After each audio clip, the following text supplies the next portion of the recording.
Good morning. Last week I said we were going to keep talking about how to party like an alcoholic, but I changed my mind. Dropping the ball dropper. Instead, we're going to talk today about how to do memories like an alcoholic. Memories, all alone in the moonlight.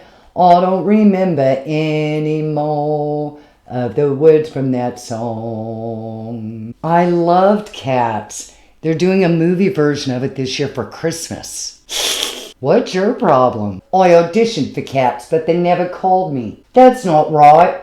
I'm a cat, for crying out loud. How could they call you back? You don't have a phone. Well, you've got no.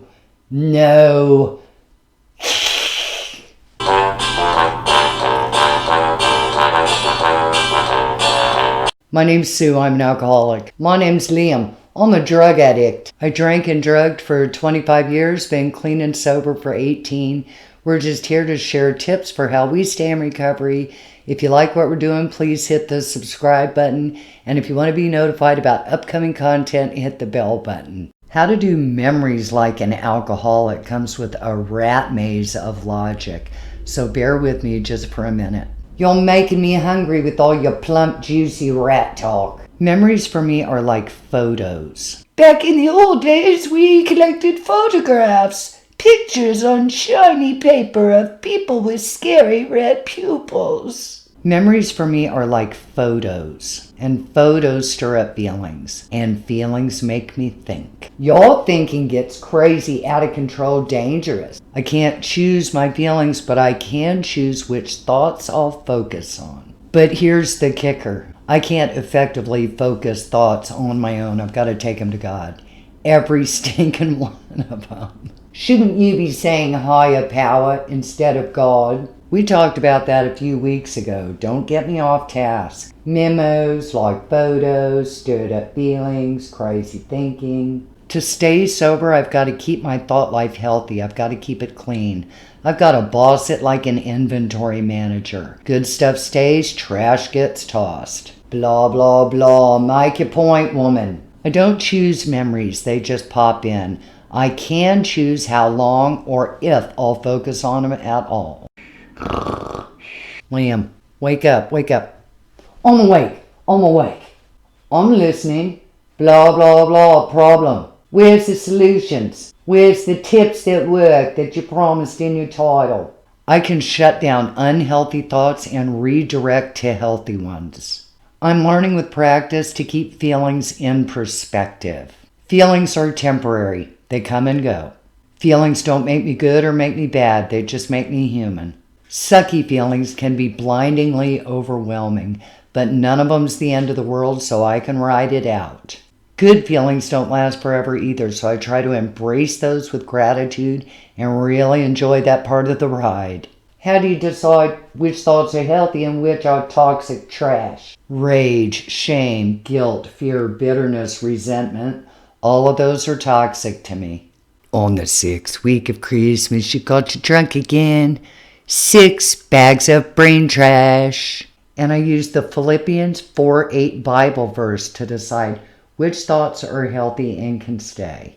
Whatever's true, honorable, just, pure, lovely, excellent, gracious, praiseworthy, think about these things. I use that too. It's like having a bouncer watch the door to my brain. It's not just biblical. The science backs it up. That focusing on pure, lovely, excellent things is uplifting, and it gives you strength and energy. It's energizing. It's invigorating. On the flip side, toxic thoughts are life suckers that deplete your energy and your strength. I don't need that. Time to rein it in, Mrs. Woody McBlah. I need examples. When you started singing Memories earlier, it reminded me of my dad, and I remembered how much he loved that song. Then I felt all warm and fuzzy inside, remembering how he's the one that turned me on to Broadway musicals. Didn't he die on Christmas Day? Let's get our sad on thinking about that. Nope, we're not going to do that, because death is not lovely and neither is disease. We're going to focus on a truth. The truth is that he was kick-ass vibrant for the vast majority of his life. And he was so generous. I'm going to flip away from that deathbed image and focus on the picture, the memory of the cat's tickets that he gave us for Christmas one year. Oh, another good picture. The fancy hoity-toity dinner that he treated us to before we went to the musical. I will focus on that picture. Oh, this is a really good one. The upgrade last minute to first class during our flight out to see him that Christmas.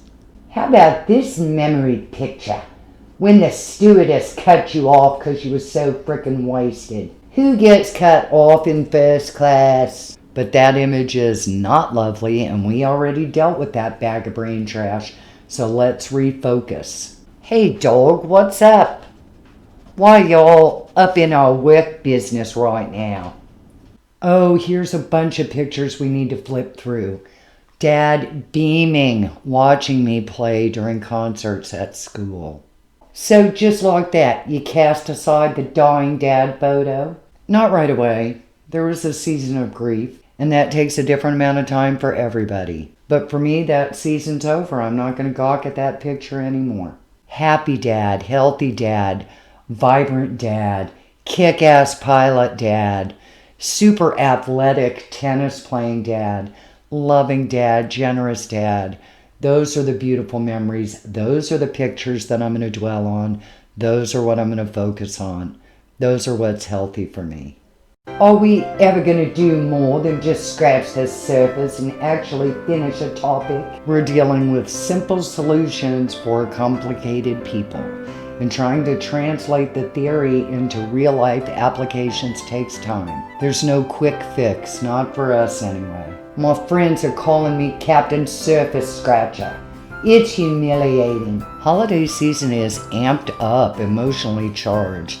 Not just for alcoholics and addicts like us. Thoughts and feelings, they made me drink. They were super hard for me in early recovery, and I still don't really have a handle on them. So we're going to have to stick this topic for a while. You're scaring me now, Sue. I'll need you to hold me.